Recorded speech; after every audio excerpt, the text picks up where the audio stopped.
So we finally met this beautiful ray of sunshine, Zoe Lee, who is the complete opposite of Chloe Bourgeois. Protect her at all costs because she's honestly the sweetest thing. Hey guys, welcome back to my channel. It's your girl, the cartoon hotspot, and in today's video, I'll be analysing the episode Soul Crusher, which is episode 7 of season 4, released yesterday by Monday Gloob. Before we get into this video, don't forget to subscribe to my channel, hit that thumbs up, and turn on that bell button for post notifications. Without further ado, let's get into this video.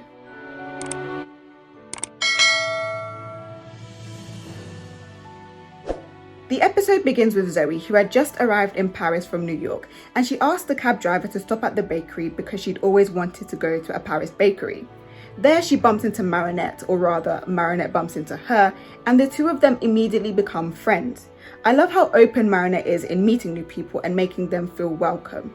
She asks Zoe why she's in Paris, to which Zoe looks uncomfortable and kinda hesitates to tell her she's meeting her family. Marinette then notices Zoe's sneakers, which has writing and designs on it, and questions whether Zoe designed it herself. Zoe responds by saying she wrote on every good thing people have told her, but on her shoes we can only see one thing, the words, "I love you." Zoe explained that she only had one friend back in New York, and of course Marinette, being the caring person she is, offers Zoe to a concert her friends are throwing later on at the barge. Zoe then arrives at the Grand Palais Hotel, but before entering she gives the taxi driver some of the pastries that she was given from the bakery.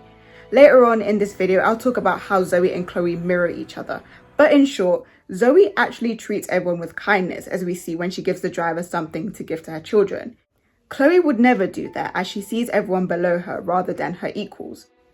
Entering the hotel, Zoe sees Audrey, her mother, and this is the part that really made me feel bad for Zoe. Can I just say, Audrey Bourgeois should absolutely be ashamed of herself. It's been how long since you've seen your daughter, since you've left her in New York, and the first thing you say is, "You look horrible." It's honestly sad how she treats both her daughters and her husband. She's an awful person who has no regard for anybody's feelings. The sisters then meet each other, and Chloe has Zoe do a lot of things in order to approve her of being her sister. Chloe also tells Zoe that she needs a servant, and that's where we see Sabrina in the closet doing Chloe's homework. In the dark. Where is the sense in that? Chloe honestly treats Sabrina like absolute garbage. I mean, we already knew this, but this was just too far, and this honestly triggered me. Chloe doesn't deserve Sabrina. She just needs to find new friends that actually treat her like a person and not a servant. Then at school, Chloe introduces Zoe to everyone and finds out she's friends with Marinette. And the rest of Marinette's friends are shocked to find that Zoe is Chloe's half-sister. They automatically deem her as bad news and basically think she's another Chloe, to which Marinette quickly comes to her defense, saying Zoe is actually super cool and nice.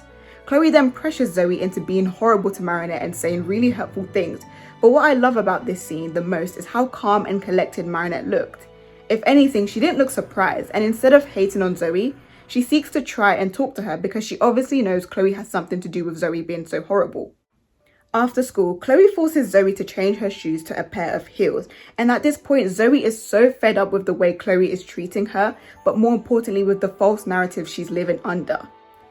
Then there's a cute scene of Mayor Bourgeois and Zoe, and he comforts her. He tells her that when he was young, he'd always dreamt of being a filmmaker and a storyteller, but his family made him give up on his dream, which is so horrible. Why is Andre married to such a horrible wife? I honestly have no idea. Zoe then opens up about wanting to be an actress at first and states that it came to a point where all she did was act. Again, living under a false narrative and trying to please everybody, but at the expense of her own happiness, which is why she wanted to start afresh and move to Paris, where she can be her true self. But obviously, with Chloe in the picture, she isn't able to do that. Mayor Bourgeois then shows Zoe his dream deposit, as he calls it.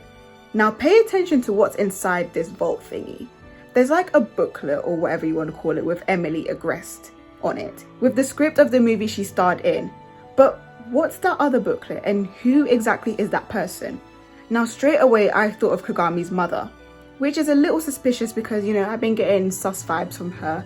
But why would she be on a magazine, or I don't even know what to call it?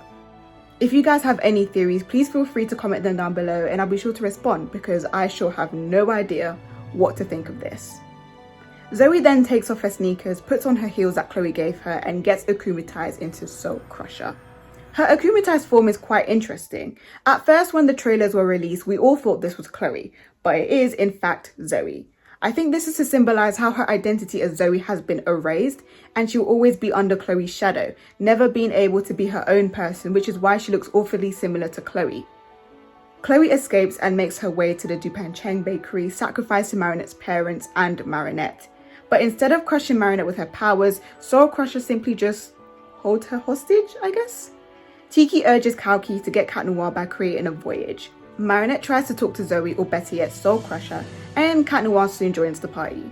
Now I don't speak Portuguese, but I'm pretty sure Marinette basically told him that she doesn't need saving, which was super funny. Cat Noir says, "Did someone start on the wrong foot today?" And Marinette goes, "I'm not finished yet." Okay, Marinette, love that bit of sass.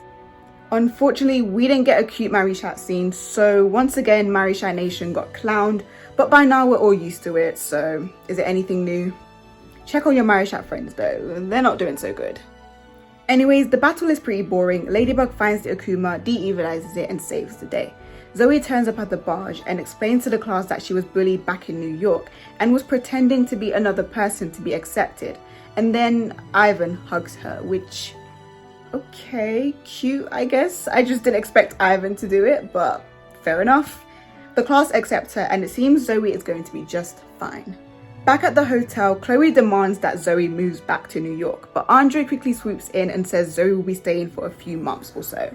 He then escorts her to her room and they bond, which was so cute because to me, Zoe is the daughter Mayor Bourgeois never had and the daughter he low-key wishes he had. Now, this is not to shade Chloe or anything, I'm just saying this is my opinion. But of course we know Chloe acts the way she does because her mother is practically a bully. I mean, it takes one to know one. Oh, and at the end, Zoe dyes like a streak of her hair pink, emphasizing that she's embracing her own identity and coming to terms with who she is, finally allowing herself to be comfortable in her own shoes, which I love. On a whole, I like this episode. Probably not the most interesting episodes, but still pretty enjoyable. Also, SAMG animated this episode, finally serving us the beautiful eye candy we deserve, because I'm sorry to DQ, but I was getting so tired of what they were producing, okay? Finally, SAMG giving us the eye candy we deserve. Now, I said I was going to talk about how Chloe and Zoe mirror each other, so let's get into that. Think of the two girls as alternate universes for simplicity. Both have the same mother, that being Audrey Bourgeois, a stuck-up, entitled and selfish human being. Audrey clearly doesn't care about anyone other than herself, and this has taken an effect on both girls having suffered from lack of love from their mum. Yet the effects are completely different but somehow similar. Chloe takes after her mother, whereas Zoe is sweet and kind and doesn't want to follow in the same footsteps. Neither of them have been showed love by their mother, and yet only one of them is able to be kind, whereas the other doesn't know how to exactly be a good person. That's just how it is. It could have been the case where the roles reverse and instead Chloe is a sweet one, whereas Zoe is the brat. But it isn't. It's kind of similar to how Kagami and Adrian are so similar yet completely different. Think of it that way. Where am I going with this? I'm hoping Zoe is kind of a leeway for Chloe to finally have some character development. Zoe realized that being a horrible person doesn't get you friends, you just wind up being more alone than ever. Chloe acknowledges that, but she's not quite fully ready to admit it. Hopefully, when Chloe realizes how likable Zoe is, she may change for the best and we can finally get the character development we deserve and that we've been waiting for because it's been long overdue. Anyways, that was my thoughts on the episode Soul Crusher. I hope you guys enjoyed this video. But now I want to put it to you. What did you think of the episode? Let me know down in the comments and I'll see you again next time. Bye!